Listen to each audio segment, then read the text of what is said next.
They thought it would be routine until Denzel Washington walked in holding a binder no one expected. What happened next left Marjorie Taylor Greene speechless, the room frozen, and the internet on fire. He didn't raise his voice. He didn't need to, because when the truth is sharp enough, it cuts without sound. And that day, Denzel didn't just speak, he held up a mirror America couldn't look away from. It didn't start with shouting, it didn't need to. When Denzel Washington stepped into the hearing room that morning, there was something heavier than tension in the air. Not buzz, not chatter, stillness. The kind that falls over a room just before something irreversible happens. His gait was measured, not performative. His face gave nothing away. One hand rested calmly on the leather strap of a worn binder, the other adjusting his cuff links, one of them glinting faintly with the silver cross passed down from his father. A quiet relic from a man who once stood behind a pulpit until his sermons made too many people uncomfortable. Now his son was standing here, calm, grounded, and ready to speak on truth the way his father no longer could. C-SPAN cameras were live. Phones hovered mid-air, frozen by instinct. Reporters, who'd expected the usual political theater, leaned forward 1 inch at a time. You could hear the subtle clack of a pen dropping. The chairman glanced at his watch, then at the man before him.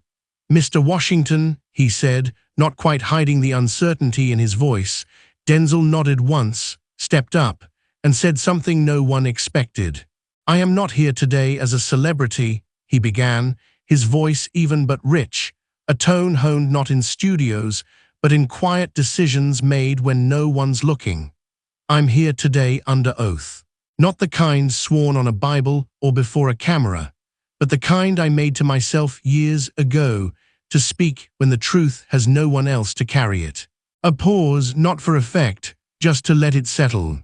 "My father," he continued, "was a preacher. He was removed from his church for speaking out against corruption in his own denomination. He died before anyone apologized. So no, I'm not here as a public figure.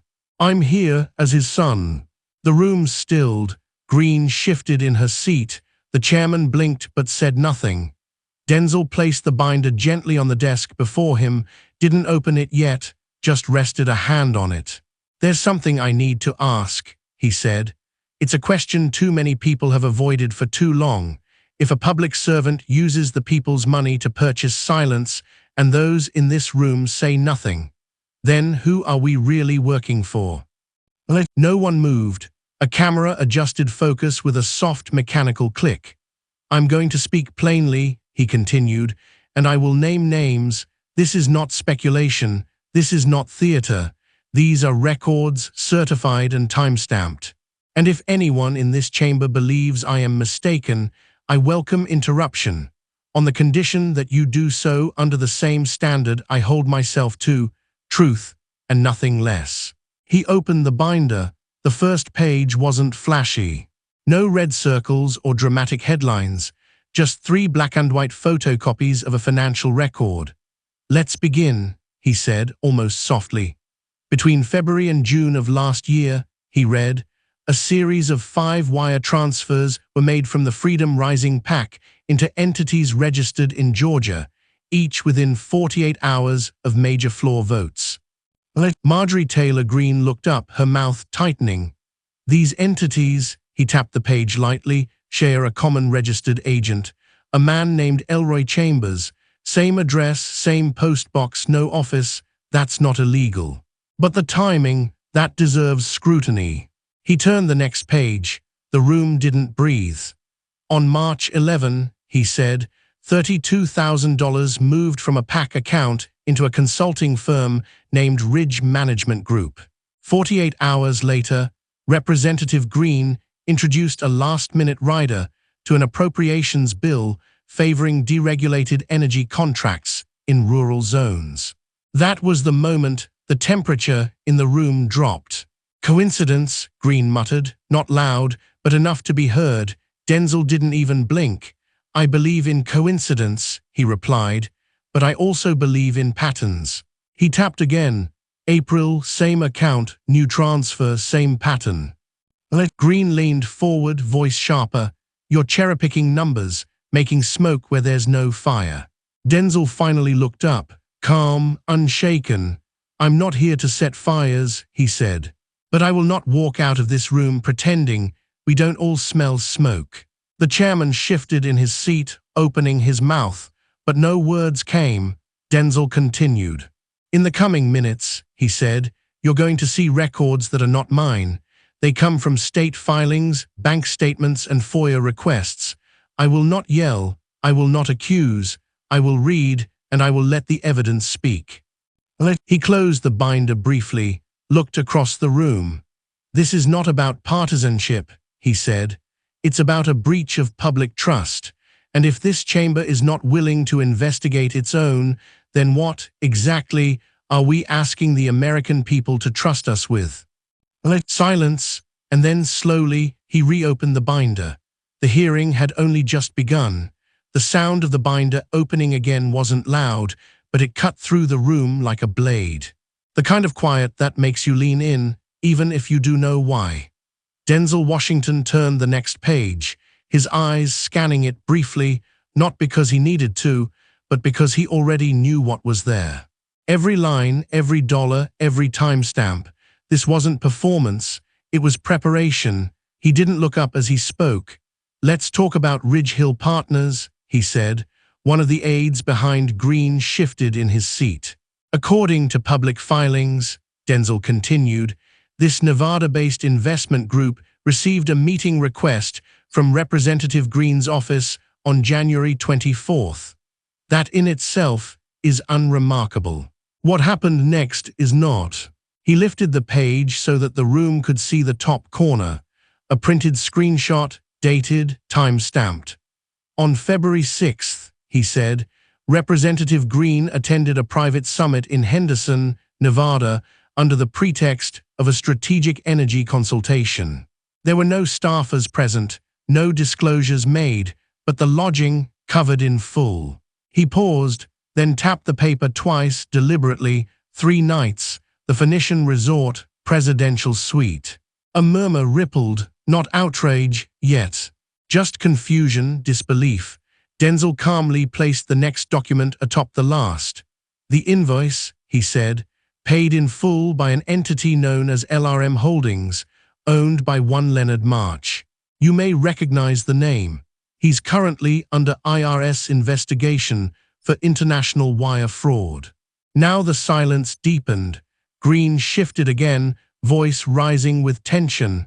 "I wasn't responsible for the accommodations. I was invited. That's normal procedure." Denzel didn't look at her, he simply turned the page. "What's not normal," he said, "is what happened 48 hours later." He raised a different document, a congressional draft marked with red-line edits and a familiar header, Capital Gains Adjustment Act, Energy Sector Amendment. "This amendment," he said, "would have provided temporary exemption status for small-cap energy investors tied to the shale industry."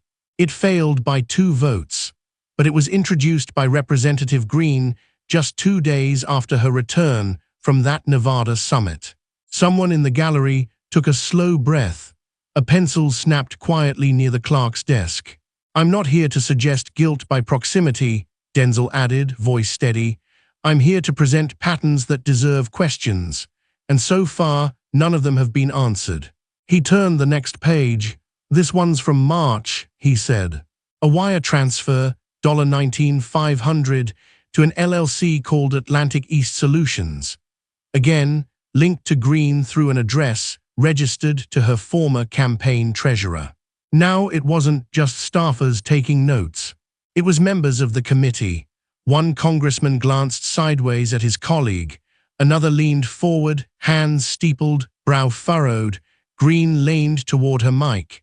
"You're twisting paperwork to fit a narrative. This is political theater." Denzel finally looked up, calm, centered. "If this is theater," he said, "then why are the records real?" He slid the next sheet into view. It was plain, almost boring. Except for one detail, a line item reading, "Consulting Services, March 17, $20,000, and an attached receipt signed not by Greene, but by someone listed as her sibling-in-law's business partner. "Would you like to explain this one?" Denzel asked gently, eyes never breaking contact. "I don't have a brother-in-law," Greene said. "You do," he replied evenly. "Ronald Edgerton, married to Kendra Greene, your husband's sister. The LLC listed here is registered to both of them, and the deposit hit their account 48 hours after a subcommittee vote." This time, Greene didn't answer right away. Her eyes locked on the page in front of her, her jaw tightened. Denzel let the silence linger. "The American people don't expect perfection from elected officials," he said, "but they expect disclosure, they expect transparency, and they expect anyone, to notice when lines are crossed." He closed the binder again, just for a moment, let the air in the room settle. "I'm not here to embarrass," he said. "I'm here because no one else stood up first." He looked directly at the chairman. "And I'd like permission to continue." The chairman hesitated, eyes flicking between Denzel and Greene. Then he nodded once, slowly. "The gentleman may proceed." Denzel reopened the binder with the same calm as before, one hand steady on the edge. "This next part," he said softly, "isn't about money, it's about intent, and it begins with a phone call." No one moved, no one spoke, and in that stillness, a single phrase echoed louder than any gavel. "This isn't just about spending. It's about silence bought and sold in plain sight." Denzel didn't flip the page right away. His hand rested on the open binder like it was holding something heavier than paper. He looked up, not at Greene, not at the chairman, but at the air itself. "There are some things," he said, "that don't come through a receipt or a ledger." He reached into the inner pocket of his jacket and pulled out a small, unlabeled flash drive. Placed it gently on the table. No announcement, no dramatics, just gravity. "This was submitted through 2 whistleblower channels," he said, "verified by forensic analysts from UCLA and 1 private contractor with a federal security clearance." A pause, then the clerk reached for it, carefully plugging it into the committee system. The screen behind the dais flickered, then went black. Denzel looked toward the chairman.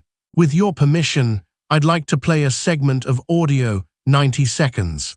The chairman hesitated, then nodded. "Proceed." The room dimmed slightly as the playback system engaged.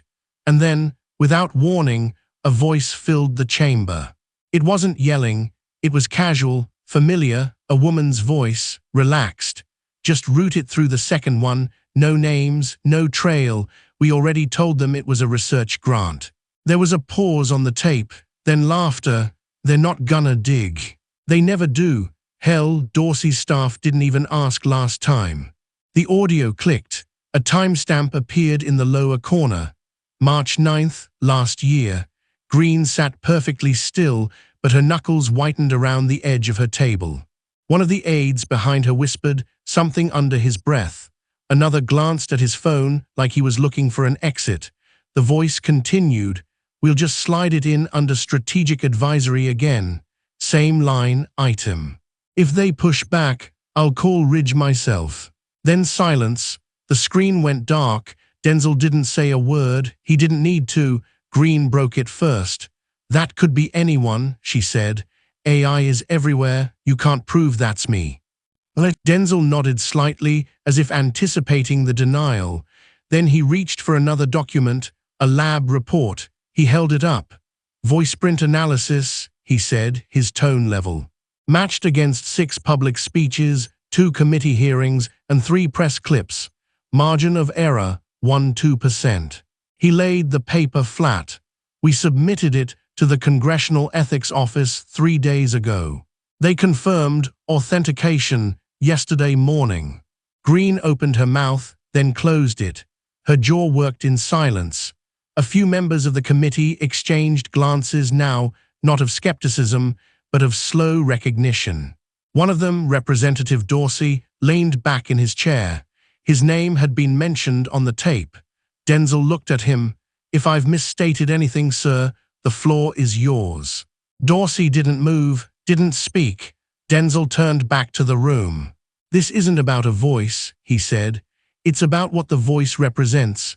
Intent, evasion, a pattern of conduct that bypasses oversight, avoids transparency, and weaponizes the very silence meant to protect the public." He let that sit. For years, the excuse has been everyone does it.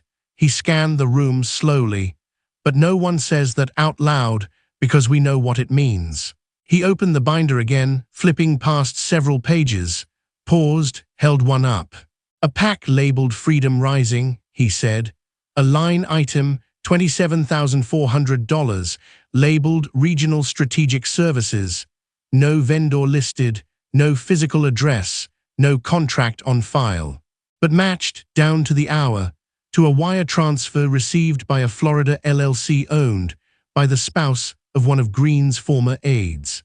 This time, Greene didn't speak. She didn't move. Denzel placed another document beside it. "Same account," he said. 6 weeks later, $18,000 labeled for event planning consultation. That's the same week Representative Greene appeared at a donor-only retreat in Key Largo. No press, no recordings. But a photographer from the event posted one photo. It was taken down within the hour, but as we said. He held up the printed screenshot, time-stamped. The internet never forgets. From the back of the room, a low murmur. One reporter leaned toward another. Phones vibrated quietly on silent mode. The chairman leaned forward, elbows on the desk now. Greene finally found her voice. Low, clipped. "You think this makes you a hero?"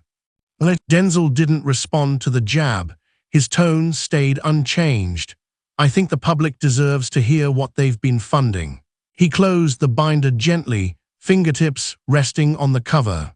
"If a teacher misuses a school credit card, they get investigated.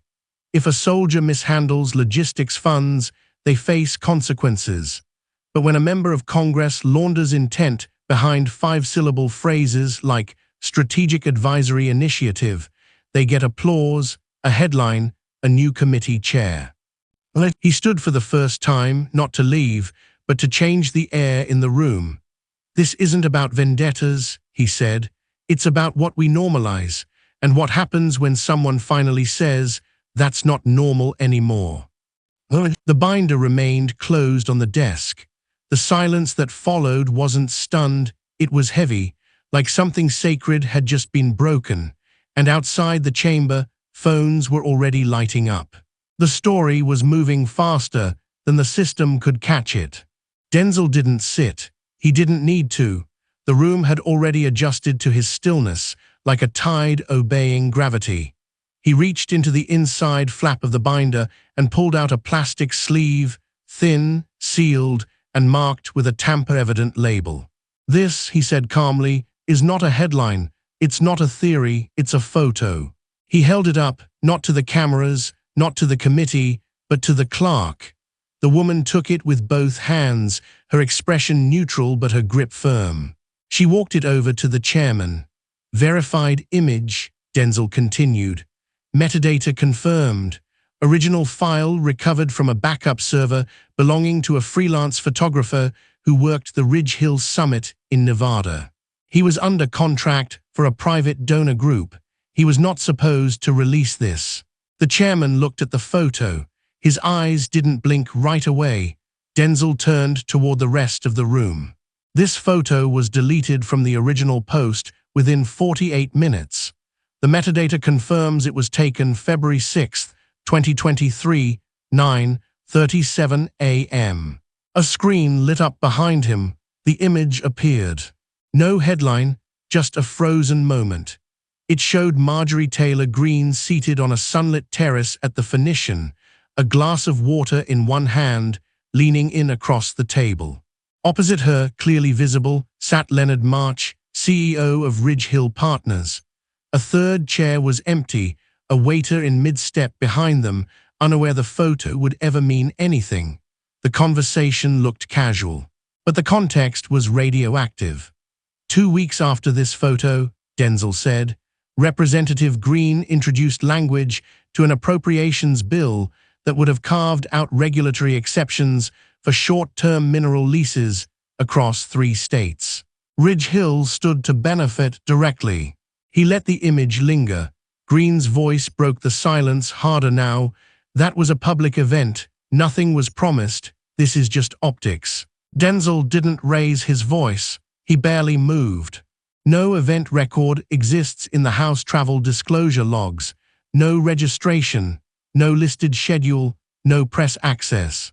He turned to face her for the first time. And even if it were just optics, he said, then you know better than anyone that optics matter. He tapped the table once. The screen blinked to a second image, closer, clearer, Greene laughing, eyes narrowed against the sun, March holding a folder. The same folder later photographed in his office the day Ridge Hill issued a policy white paper on deregulation strategy. There's a third photo, Denzel said. We won't show it publicly.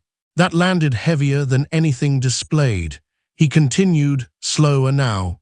That image was taken from a security camera in the valet lobby. It shows Representative Greene exiting through the service corridor at 10:41 a.m., accompanied by March and an unnamed individual identified only as special counsel in Ridge Hill's internal documentation. A chill rippled through the room.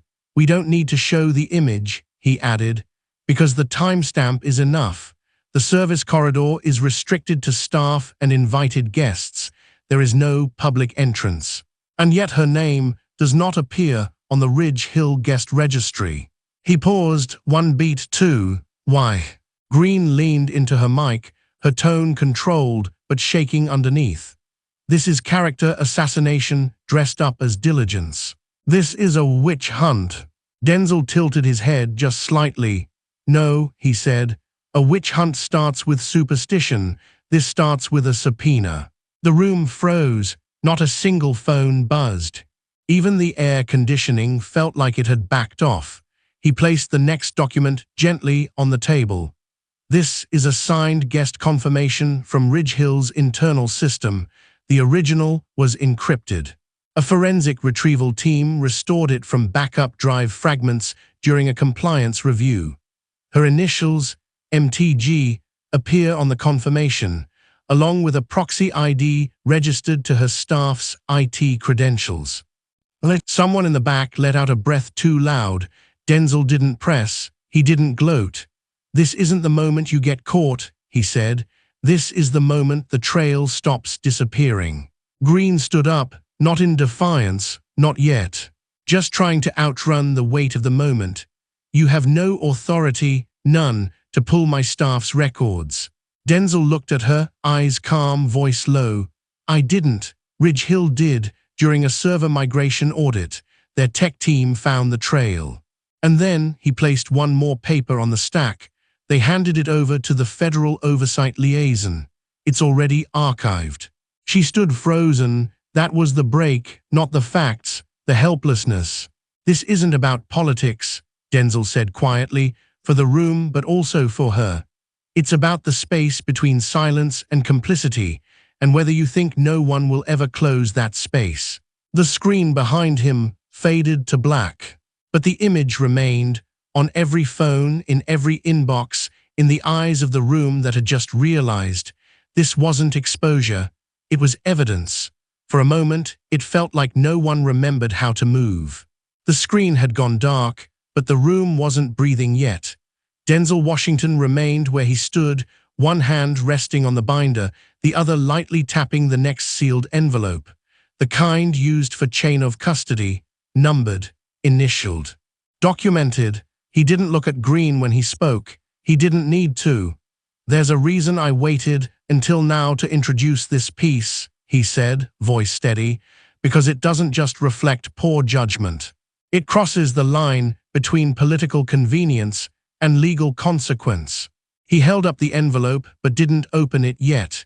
This contains a transfer record, he continued, a simple one, $50,000, labeled as a security consultation fee, paid from a PAC Greene overseas, sent to a California-based firm that, according to its own filings, has no employees, no website, and no history of issuing consultation reports.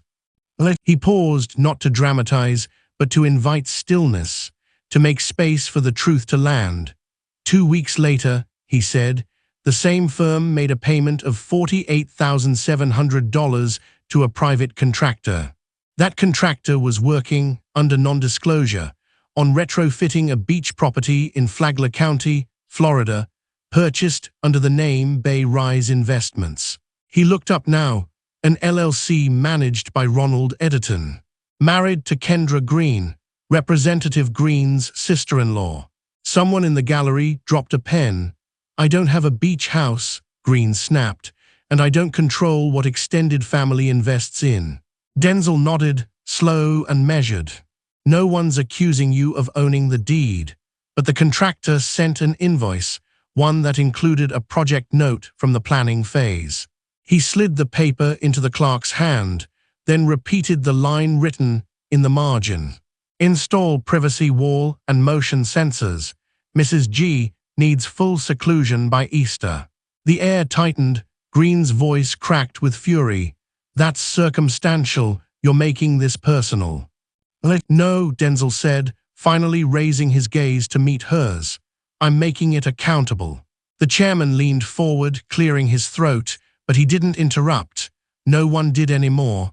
Denzel opened the envelope, pulled out 3 pages stapled together. IRS flagged the $50,000 transfer. The notation on the review form reads, unusual PAC activity, beneficiary unclear, advisory services not traceable. He placed it beside the other documents. 3 weeks later, the investigation was marked closed. No public disclosure, no audit. He let the final word hang. Not for drama, but because the absence of explanation said everything. This is where most people stop asking, Denzel said. They get tired, or scared, or told it's not their place. Then, gently, but I grew up watching a man lose everything just for asking one question too many. So I made a decision long ago. If I ever had the microphone, I would never leave the question unfinished. He turned to the next section of the binder, opened it slowly. The tab read, Sedona, May 2023, private flight, he began, from Atlanta to Sedona, Arizona, jet registration number N21AXG, chartered by a donor associated with Westbridge Energy. Greene didn't look up. Her fingers pressed hard into the table. 3 days after the flight, Denzel continued, Greene met with Nicholas Arrell, the CEO of Westbridge, during what her calendar described as a public health funding roundtable. He tapped once, except there are no photos, no notes, no attendees listed other than Mr. Arrell, a lobbyist, and Greene herself. Then softly, that same week, the Environmental Affairs Subcommittee, on which Greene serves, quietly shelved a vote that would have tightened runoff protections for oil firms operating near tribal lands. Now it was silent. The chairman opened his mouth, closed it. A reporter in the back scribbled frantically. 2 aides behind Greene whispered without sound. One texted something, hand trembling slightly. Denzel didn't press. He just asked the question, was that coincidence too? Greene snapped her head up. You have no idea how this works. These meetings are part of the job. You know that. You sit there pretending to be holy, like you've never met a donor. Denzel held up a hand, not to silence her, but to level the air. I've met donors, he said, but I've never hidden them behind shell companies or scrubbed my calendar to make room for fake roundtables. Then quieter. And I've never voted to protect a man's profits the same week he chartered my plane. Greene rose to her feet. You're not a congressman, you're a performer, an actor in a suit reading someone else's script. Denzel didn't rise, didn't blink. I'm not here to perform, he said. I'm here to read the part no one else was willing to. That line didn't spark applause. It didn't need to. It settled like dust over concrete. The chairman leaned in, his voice dry. Mr. Washington, please continue when ready. Denzel glanced at the binder, one section left, but the room had already changed. This wasn't about corruption anymore. It was about what people did when the hiding places ran out. The binder stayed closed. Denzel didn't move, but the room was no longer waiting for volume. It was waiting for consequence. For 5 chapters, the facts had done the work. Wire transfers, voice prints, photos, timelines. Silence had been used like a weapon, heavy, precise, and surgical, but this silence was different. It wasn't controlled. It was brittle.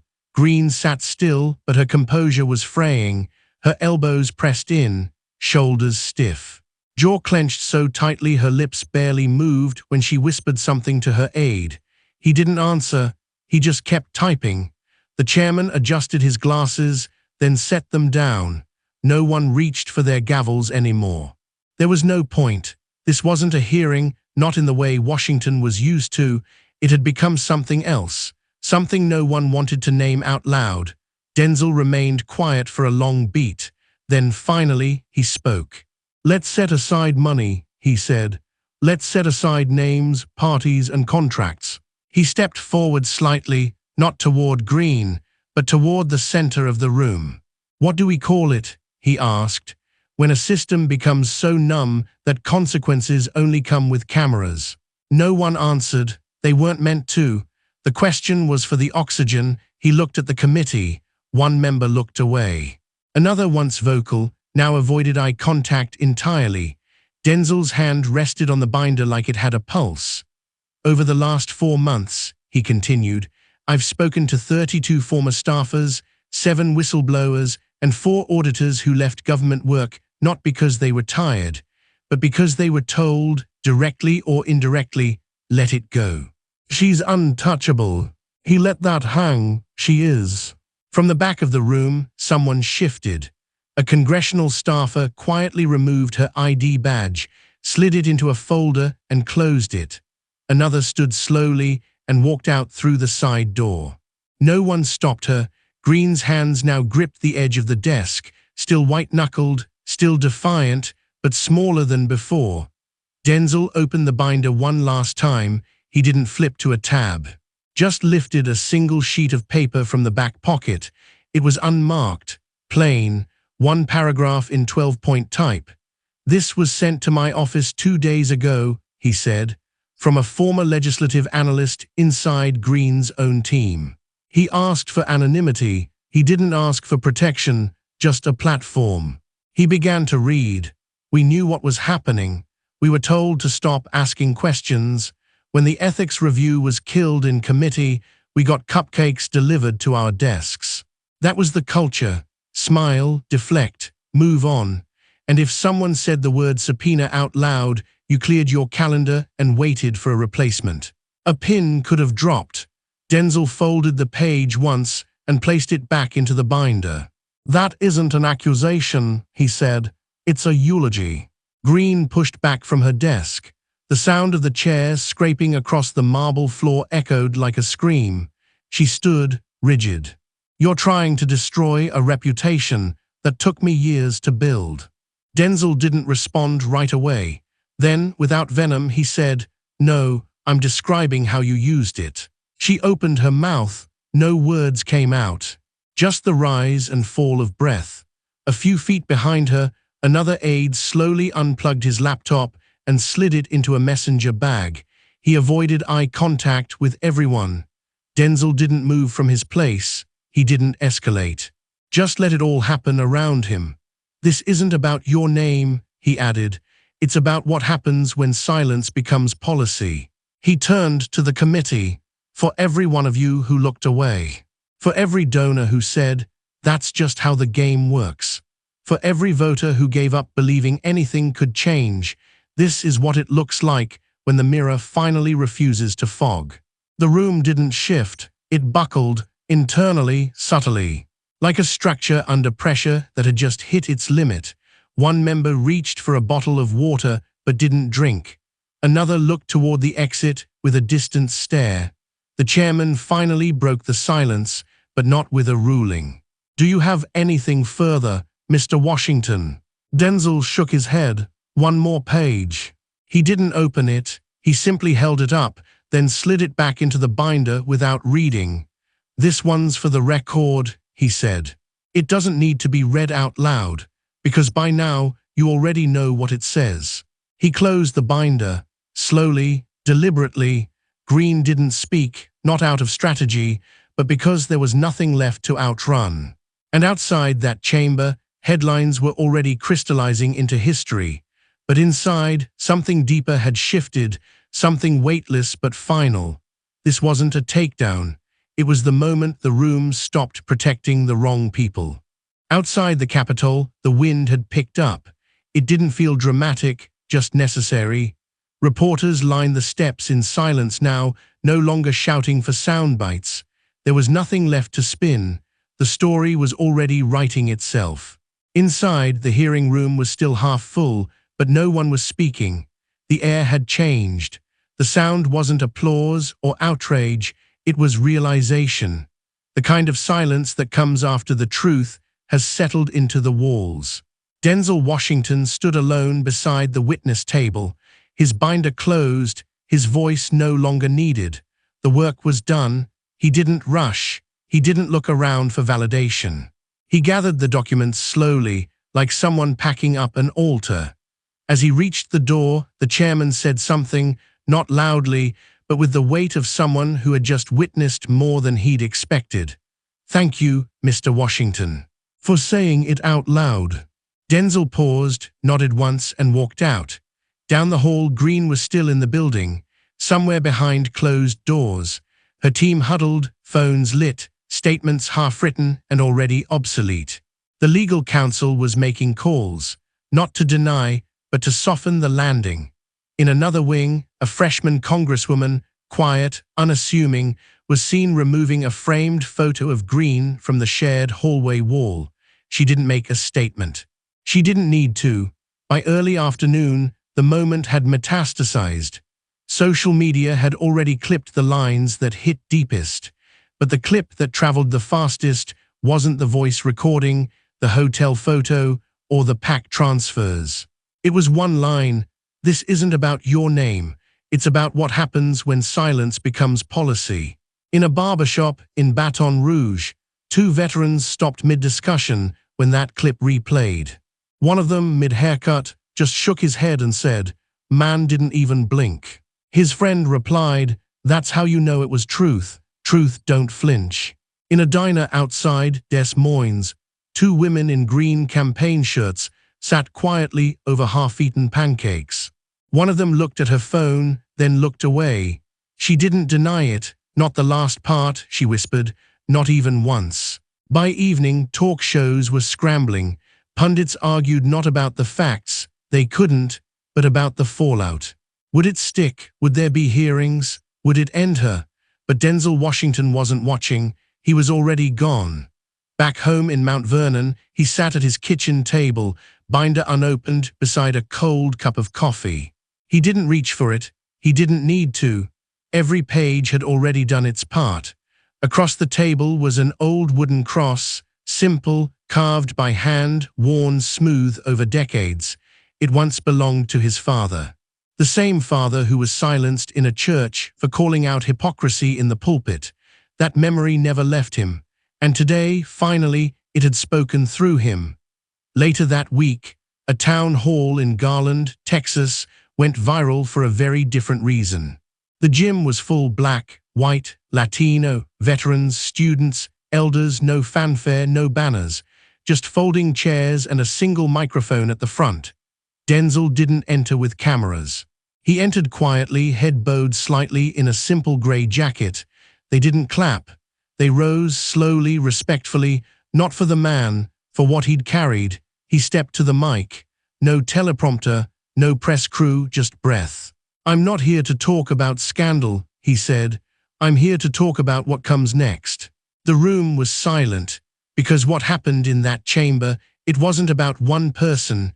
It was about what we allow, what we ignore, what we excuse in the name of winning. He looked out, not at the crowd, but beyond them, into the idea of the country itself. "The truth doesn't shout," he continued. "It doesn't trend. It doesn't need to humiliate or go viral. It just needs someone who won't walk away from it when the lights come on. He didn't campaign, he didn't call for action, he just asked one question: is this who we want to be? Not the party, the country. He stepped back from the mic. There was no eruption, just the slow rise of something different, the kind of applause that starts from the chest, not the hands, no chants, no slogans. Just the long, steady sound of a people remembering what accountability feels like. Back in Washington, the Ethics Committee had already opened a formal review. Quiet, no press release, just a procedural note in the docket. Greene's office released a 5-line statement. It didn't deny, it didn't confirm, it just pivoted. But it didn't land, because the ground had already shifted. That week, at a university bookstore in Atlanta, a freshman Congress staffer picked up a copy of the House Rules Manual. A quiet gesture, not symbolic, just sincere. And somewhere in the Library of Congress, a clerk filed a transcript from the hearing under a new subcategory: Internal Testimony, Ethics Exposure. The final entry. Presented by Washington, Denzel H., Citizen. That's all it said. And somehow, that was enough.